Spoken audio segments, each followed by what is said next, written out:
SRMPR global ரயில்வேஸின் மகான்களின் மகா தரிசன சுற்றுலா. முன்பதிவுக்கு அழையுங்கள் 8008000800. நீங்க கேள்வி கேட்கறதுக்கு முன்னாடி அண்ணன் ஷெரீப் அவர்கள் ஒரு மிக தவறான கருத்தை ஒன்று சொன்னாங்க. அதாவது திரு அண்ணாமலை அவர்களையும் தூக்கி போட்டு விடுவார்கள் பாஜகன்னு. அது பாஜக அந்த மாதிரி செய்யறது இல்லைன்னா, மாநில தலைவரோ இல்லை தேசிய தலைவரோ 3 ஆண்டுகளுக்கு ஒரு முறை தான் இருக்க முடியும். அதற்கப்புறம் எக்ஸ்டென்ஷன் கொடுப்பாங்க, இல்லைன்னா மாற்றணும். அதே மாதிரி நீங்கள் தமிழகத்திலே பார்த்தீங்கன்னா மாநில தலைவர் எந்த மாநில தலைவரும் அவருடைய டென்யூர் முடித்த பிறகு யாரும் தூக்கி எறியப்படவில்லை. திரு பொன்னார் அவர்களை பாருங்கள், சிபிஆர் அவர்களை பாருங்கள், தமிழிசை அவர்களை பாருங்கள், எல்லாருக்கும் ஒரு மரியாதையான பதவி கொடுத்து தான் வச்சிருக்காங்க. திரு எல் முருகன் எல்லாரையும். அதனால இந்த மாதிரி தவறான கருத்துக்களை நீங்க சொல்லக்கூடாது. மக்களுக்கு இந்த தவறான கருத்துக்கள் போய் சேரக்கூடாது. நீங்க ஒரு உண்மையை பேசுனீங்க. திருமதி இவங்க நீங்க பொது வழியில விரலை நீட்டி மிரட்டுவது போல ஒரு டாக்டருக்கு படிச்சவங்க நீங்க உட்கார்ந்துருக்கீங்க. அந்த அம்மா நிக்க வச்சுங்க. அதனால நீங்க தனியாக அழைத்து அவரை என்ன வேணா கண்டீங்க.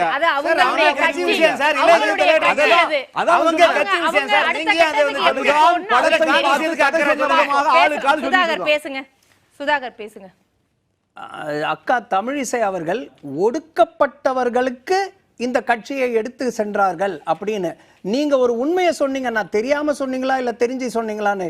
75 ஆண்டுகள் இங்க ஆட்சி செய்த 3 கட்சிகள் இன்னமும் ஒடுக்கப்பட்டவர்கள் அப்படின்னு ஒரு இனத்தை வச்சிருக்காங்க அப்படின்னா அது யாரோட குற்றம்? அது அவங்கள நீங்க ஒடுக்கப்பட்டவர்கள் அப்படின்னு சொல்றீங்க.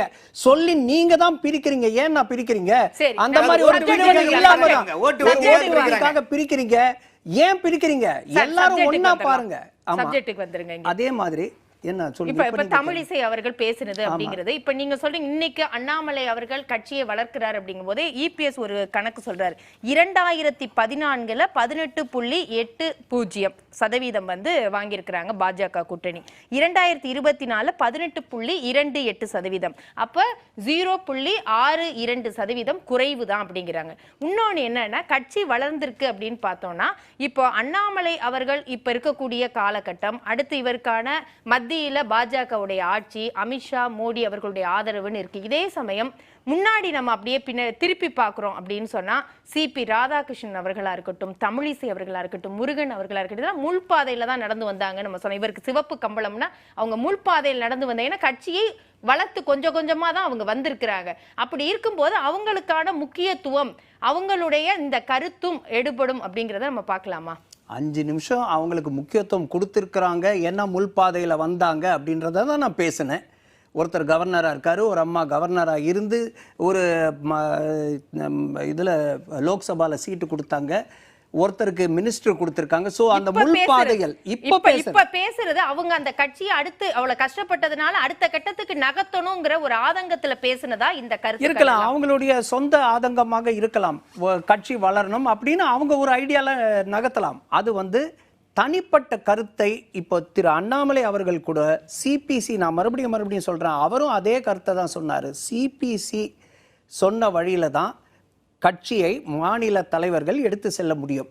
இது யாரோட சொந்த இதுவும் கிடையாது. அதனால சில பேர் சில ஊடகங்கள், கட்சிக்குள்ள சில பேர், கட்சிக்கு வெளியில சில பேர், அவங்க என்ன பண்றாங்கன்னா திமுகலயே இன்னும் குற்றம் சாட்டுறாங்க.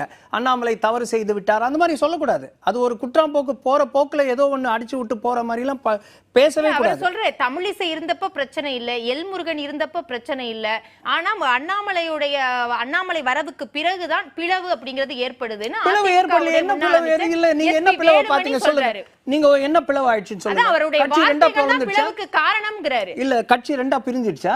என்ன பிரியணும்ங்கறீங்க? கூட்டணி சார், கட்சி எப்படி பிரியும் சார்? கூட்டணி தான் பிரியும். எந்த கூட்டணி? விட்டு அவங்க பாஜக கூட்டணியை பத்தி தான் அவர் பேசுறாரு. எஸ்பி வேலுமணி என்டிஏ கூட்டணியில இருந்து அதிமுக வெளியே போயிடுச்சு, தேமுதிக வெளியே போயிடுச்சு. அதனால என்ன? ஒண்ணும் தப்பு இல்லையே. என்ன இருக்கு? அவங்களுக்கு இஷ்டம் இல்ல இந்த கட்சி இந்த கூட்டணியில இல்ல. அதுக்குதான் போனதுக்கு முக்கியமான பதில் சொல்லணும். இருங்க முக்கியமான வெளியே நம்ம திசை திருப்ப வேண்டாம். நீங்க கேட்டது ஒரு நியாயமான கேள்வி. போன முறையும் கேட்டீங்க, அப்ப நான் சரியா சொல்ல. அதாவது 2000 அது திரு இவர் இபிஎஸ் அவர்கள் அவருக்கு சாதகமா என்ன இருக்கோ அவரோட கட்சியை கம்பேர் பண்ணும்போது 2019 2024 சொல்றாரு. ஆனா பாஜகவை வந்து 2014 2024 சொல்றாரு. இதுக்கு இடையில 2019 பாஜகவோட நிலைமை என்னவா இருந்தது? 5.5%. இப்போ என்ன ஆயிருக்கு? 19 அதிமுக, பாஜக, பாமக, தேமுதிக எல்லா கூட்டணியும் இருந்தது. அதுல பாஜக அதனாலதான் அவர் 2014 24 சொல்றாரு. எது அவர் சொல்ற 2014 கூட கூட்டணி தான் இருந்தது. ஆமா, தனியா இருந்தது இல்ல. பாஜக கூட்டணி தனியா இருந்தது இல்ல. பாஜக கூட்டணி தனியா இருந்தது. அந்த கூட்டணியில இருந்தது இல்ல. அதிமுக இல்ல. அது அதிமுக கூட்டணின்னு யார் சொன்னது? தேசிய ஜனநாயக கூட்டணி தான் அது. அதை எப்படி நீங்க அதிமுக கூட்டணி சொல்றீங்க? பாஜகவோட கூட்டணி தான் அது. அதிமுக அவருக்கு பாஜக 2019 பாஜக தலைமையிலான கூட்டணியா? இத நான் பதிவு செய்யணும். அவருக்கு என்ன சாதகமா இருக்கோ, அவருக்கு என்ன சாதகமா இருக்கோ 2019 24 கம்பேர் பண்றாரு. பாஜக வந்து 2014 24 கம்பேர் அப்படி கிடையாது. இப்போ 2019 இருந்ததை விட 2024 ரெட்டிப்பாக ஆயிருக்கு. சரி, நான் எடுத்துக்கிறேன். நிறைவு கருத்தாக ஷெரீப் அவர்களிடம் இந்த உட்கட்சி பூசல் அப்படிங்கிறது பாஜகவும் காங்கிரஸும் இது அடுத்த கட்டத்துக்கு எப்படி போகும்? இது சமாதானமாகி தமிழ்நாட்டுல வளர்வதற்கான வேலைகளை இரண்டு கட்சிகளுமே வந்து தொடர்ந்து செய்வாங்களா? அதாவது பிஜேபி ஆகட்டும், காங்கிரஸ் ஆகட்டும், இந்த தேசிய கட்சிகள் எதுவுமே மாநில மக்களுடைய அடிப்படை பிரச்சனைகளுக்காக போராடுவதில்லை, பேசுறதில்லை. ஆனா இவர்களுக்குள்ள இருக்கிற இந்த கோஷ்டிகள் இருக்குதுல்ல, இது ஒருபோதும் வந்து குறையாது. இது கூடிக்கிட்டே தான் வரும். புதுசா இப்ப சரத்குமார் வந்திருக்காரு பிஜேபிக்குன்னா அது ஒரு தனி அணியாக தான் இருக்குது.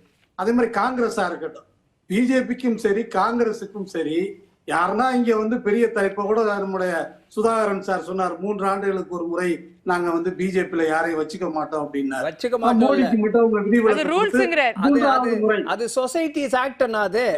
அந்த மாதிரி இருங்க, நேரம் குறைவா இருக்கு சார். ராமன் சார் இருங்க, நான் நேரம் குறைவா இருக்கு, இருங்க அமைதியா இருங்க. நிறைவு கருத்து ஷெரீப் சார், நிறைவு கருத்து அமைதியா இருங்க. ராமன், பிஜேபியா இருக்கட்டும் காங்கிரஸாக இருக்கட்டும், இந்த கோஷ்டி பூசல் என்பது ஒருபோதும் ஒழியாது. நீங்க காங்கிரஸ் வந்து மென்மையான போக்கை கடைபிடிக்கிறது, பிஜேபி வந்து கடும் போக்கை கடைபிடிக்கிறது. அதனால பிஜேபி வந்து நாங்க வந்து மாணவர்களை வந்து வாத்தியார் மிரட்டுற மாதிரி மிரட்டி வச்சிருக்கோம் அப்படின்னா அது ஒருபோதும் பிஜேபிலையும் சாத்தியம் இல்ல, காங்கிரஸ்லயும் சாத்தியம் இல்ல.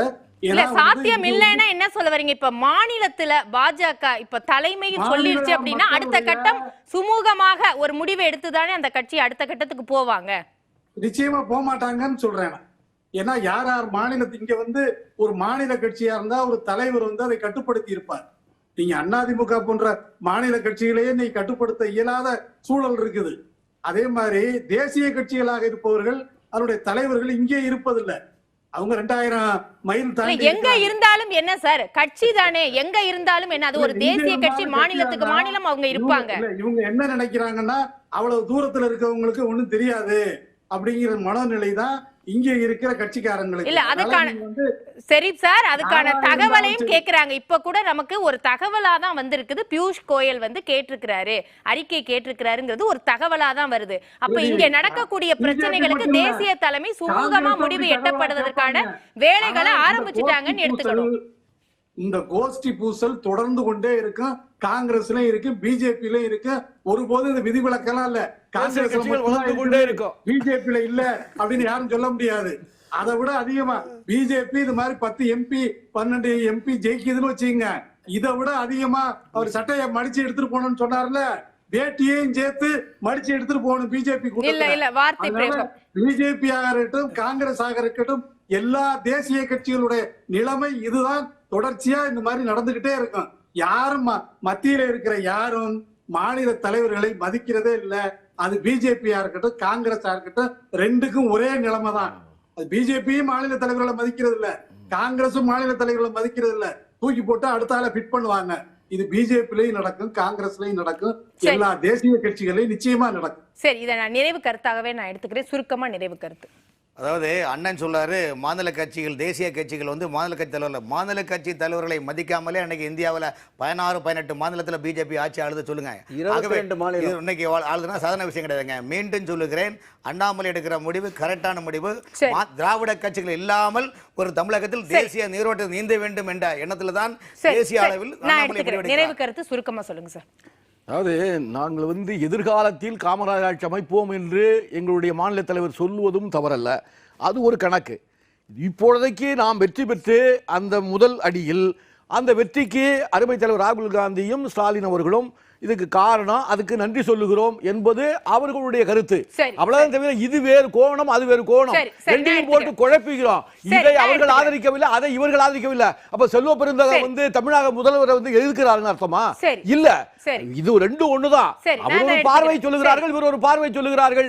நம் போட்டு குழப்பி கொண்டு இதை ஒரு பிரச்சனை ஆக்கி நிறைவு கருத்து சுருக்கம். அவர் அண்ணன் சொன்ன மாதிரி மக்களை மாநில மக்களை தேசிய கட்சிகள் மதிக்கலன்னு சொல்றது தவறான கருத்து. அப்படி இருந்தா 22 மாநிலத்தில் ஒரு தேசிய கட்சியான பாஜக ஆட்சியில் இருக்காது. இரண்டாவது 24வது மாநிலமாக தமிழ்நாட்டிலும் ஆட்சி அமைக்க போகிறார்கள். 26ல் இது கண்டிப்பாக நடக்க போகிறது.